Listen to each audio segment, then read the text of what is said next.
Hey friends, welcome or welcome back to another video. Y'all, your girl almost acted on some bad intrusive thoughts. So this the same day, if y'all caught the live today, this is the same exact day, but I had to go in the house and take me a little breather, take a break, take a couple hour breaks because your girl was feeling a little bit overstimulated.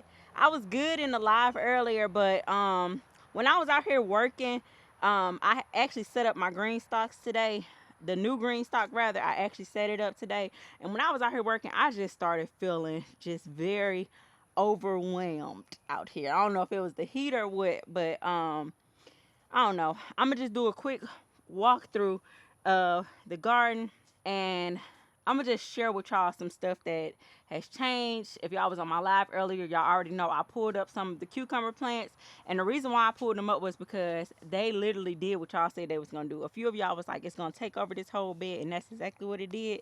I thought that because it was a compact variety, that meant that it wasn't gonna like grow wild or get too big. But the Space Master 80, um, first I thought it was self-pollinating. It was not. And then I thought it was a compact, which it may be a compact variety because I know cucumbers do get like super big, and it may very well be a compact variety. But y'all, like I said, when I came out here earlier, I was just like, what the heck? And I almost turned around and went back in the house and just said, forget the whole day. So I'm gonna show y'all real quick what everything is looking like. So as y'all can see, I went from having I think 8 plants in here to I only have 3 now. And the reason why I pulled a lot of them out and put it down to 3, because like I said, the cucumbers was taking over, and it's like I told y'all before, they were trellising on each other, and it was just very, very overwhelming for my little brain. So this is what we have left. Some of them didn't even string up the trellis. I still feel like the string trellis method is a great method. This one right here, it actually did exactly what I needed it to do without any help from me. It's trellised up the twine like I wanted all the plants to do, but the other ones did not do that. So I guess if you are interested in doing this method, it probably would be best for you to check it more often than I did. It's been a few days since I was out here, y'all, and we've been getting quite a bit of rain. So I feel like between the rain, me not checking on it, and just the plant just growing wild and doing what it wants to do, that's why the bed looked the way it did earlier when I came out here. I did actually, though, add some sunflower seeds to this bed. Since this is not a self-pollinating variety like I thought it was, I wanted to bring some sunflowers in. It may take a little while for the sunflowers to grow, but it's cool. I did get a dwarf variety, so they don't get super tall. The only thing I will say that I dislike about this cover system is the fact that it isn't as tall as the Easy Cube cover system. So because of that, it's kind of limiting me space on my taller plants. So, you know, I wanted this bed to be cucumbered out, but it's limited. The space is limited with this cover on it. But yeah, it is what it is. And I did invite some bugs in here earlier too when I left this cover up, but it's all good. We're gonna see what happens with it. So that's that. And then we have our other Easy Cube bed, which this is the one that I was about to act on some intrusive thoughts on. I was actually about to pull this basil up, and I was gonna pull the shishito pepper plant up.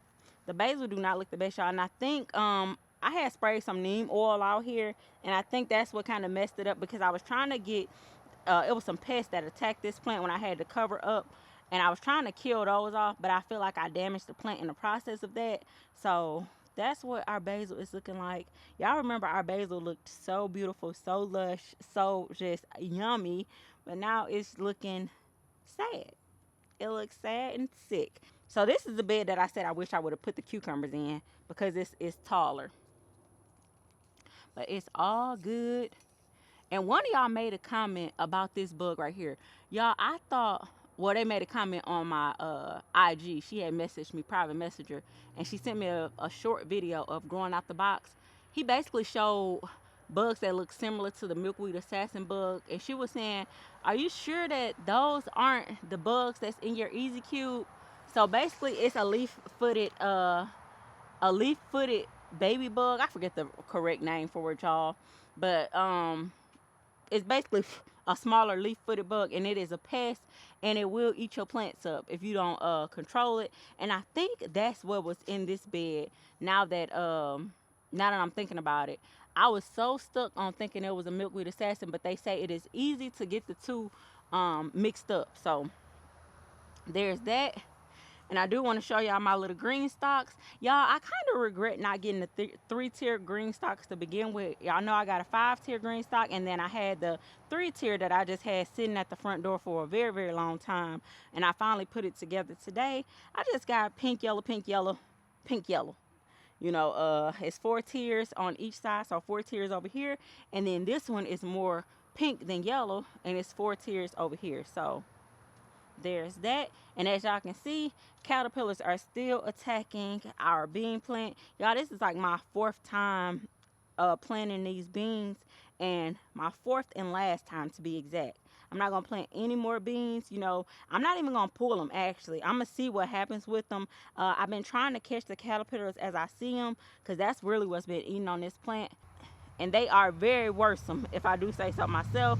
I still have flowers on this plant, so I'm not gonna bother it. Like I said, I'm gonna just keep on pulling off the caterpillars as I see them. I'm not gonna go out my way though with trying to stop them, because I honestly can't just come out here every single day and stay on top of it like I should. So I'm not gonna worry myself too much with it. And earlier I was also going to pull up everything in this bed except my lavender, but I did not act on those thoughts either. To be honest though, y'all, I feel like these marigolds, they don't look the best, but I know marigolds will come back.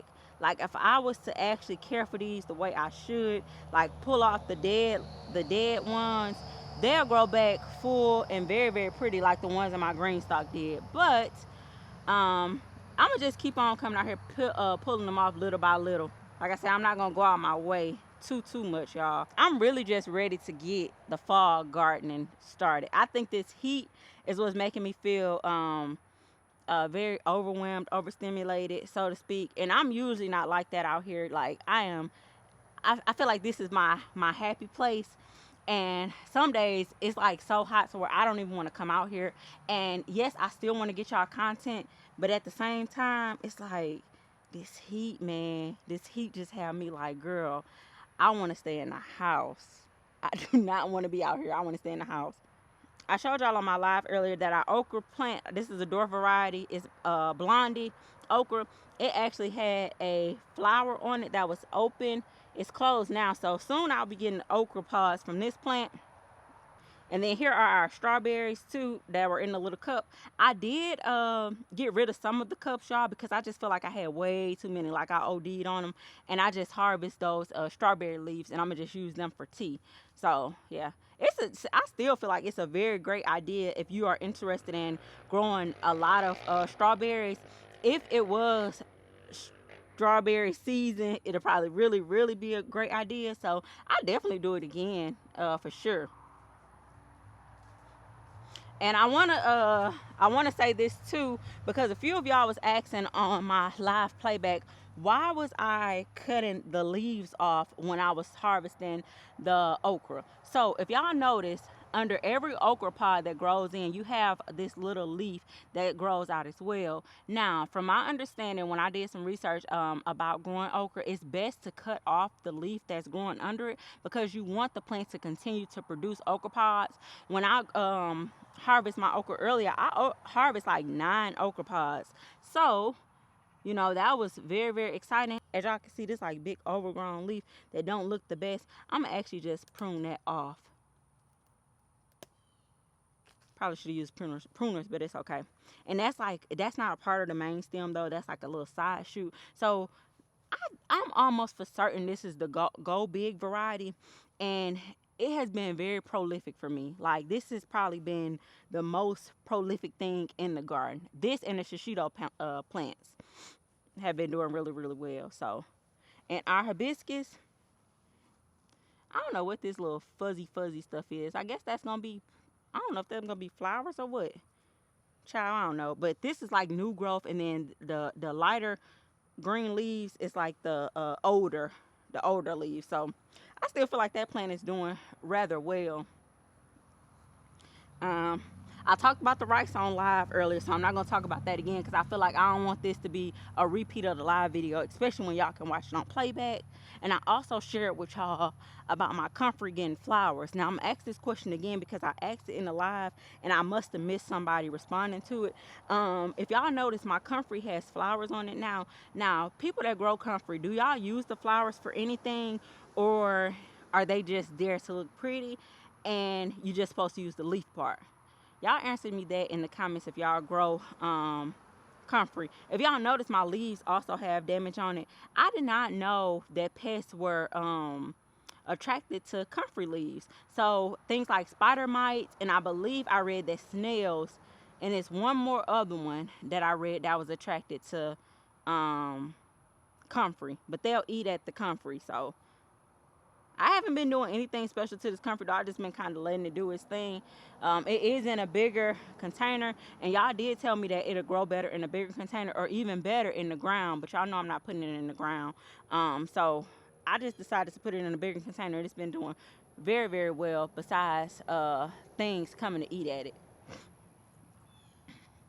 So yep, there's that. And I'm gonna take off some of this straw too, cause somebody said that I had too much straw in my chaos bed.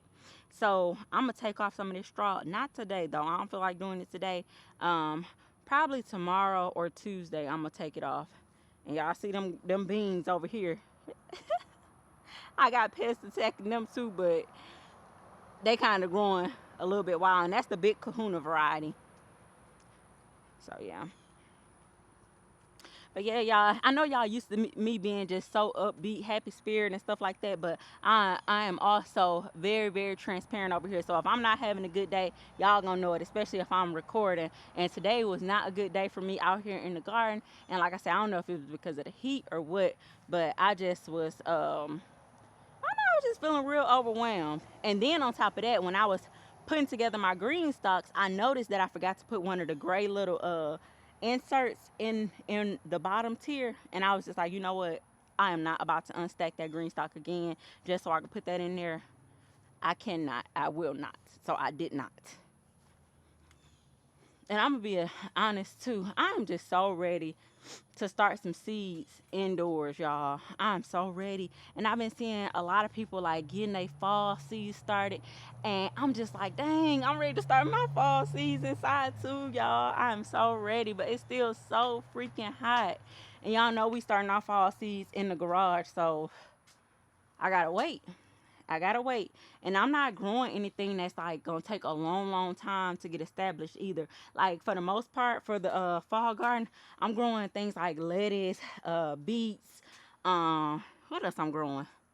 Oh, my kale, my Swiss chard.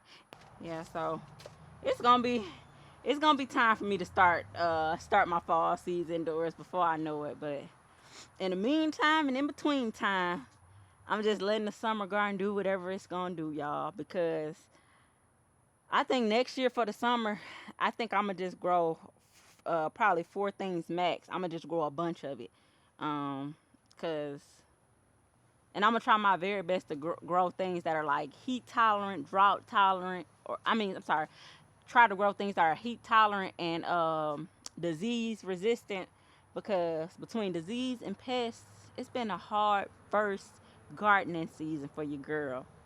And don't get it twisted though. I've been enjoying the process. I have learned so freaking much, y'all. Like so much from just doing stuff, trial and error. Things that I would do again, things that I would not do again. Like I have learned so much. And I feel like my biggest mishap is not gardening, like the spacing. I feel like that's one thing that I have the hardest time with, is just knowing the spacing and also knowing when to plant things. So I did see when I was watching Miss Age on Yellow Door Urban Homestead like a couple months ago, or like maybe a month and a half ago, she was using this square square root grid thing that she ordered off Amazon. And a few of y'all was telling me to try the square foot method with my garden, and I told y'all I was gonna try it in the fall, but I did not know it was like a whole tool for it. So I did order that. So I am gonna do that for the fall garden. And I'm also going to still start everything from seed. I still want to start everything from seed. I feel like that's a very rewarding thing too, when you starting everything from seed and just enjoying the process, y'all. I'm gonna just keep enjoying the process. Today, just I feel like the first day that I've been out here, and I was just like ready to just pull everything up and just say screw it, to heck with it. I'm serious. And just wait. I said it, but I was just gonna wait till the fall. I wasn't saying it like I was just gonna give up on gardening altogether. No, not at all. Cause I enjoy it too much to just stop doing it altogether. It was just more so of a thing where I'm just sick of the heat, y'all. I'm tired of the heat. I'm tired of the pests eating up all my stuff, and just, you know, it was a point when I was like, well, if pests eat it up, I just drop some more seeds. But now I'm at the point where I'm tired of dropping more seeds, y'all. I'm ready to just be able to harvest my stuff and enjoy it. I really am. I really and truly am. So it's probably somebody out there that's feeling the same way that I'm feeling, y'all. Stay encouraged. Stay encouraged. Don't act on your intrusive thoughts like I was about to do today. Your girl was about to ask, just pull the whole thing up. Just throw the whole thing away. But I didn't. I stayed strong. I stayed strong. So, yep. Well, I think that's gonna wrap it up for this video, y'all. I wanted this to be a very quick video. I was not expecting to talk y'all head off, but I did want to hop on camera and just tell y'all how I'm feeling, because I feel like I'm always on here just upbeat, happy, and showing. I show the bad stuff when I don't grow stuff, and the downside of gardening that I have experienced, but I never show y'all when I'm just like in a funk. And this is my first time being in a funk, so I said I had to get on camera and I had to be transparent, and I had to talk to y'all and let y'all know how I am feeling, because it's very necessary. It's very necessary. Oh, and I do want to say this too. Earlier when I was unstacking my Greenstock, I noticed that my carrots, I had pulled one of them up, and I am proud to say these carrots are not ready yet, y'all. But I seen the teeniest, tiniest baby carrot, so I was just curious to see if it was actually growing and doing what it's supposed to do, and they are. So I'm excited for whenever the time comes and we able to harvest some carrots, because all of us in the house eat carrots. So it's gonna be very nice to have my babies try the carrots, enjoy the carrots, and just get it cracking with the carrots. So if you made it this far in the video, thank you so much for tuning in to another video. Make sure you like, comment, subscribe, hit that notification bell, and leave a... Was I kind of sad in this video? Yeah. Leave a sad face emoji, y'all. Leave a sad face emoji. And I don't even know I told you so's in the comments, especially when it comes to that cucumber, because I know y'all told me so, but I had to see it through for myself, because that's just what I do over here. I like to see stuff through for myself. But yeah, I'll see y'all in the next video. Love y'all.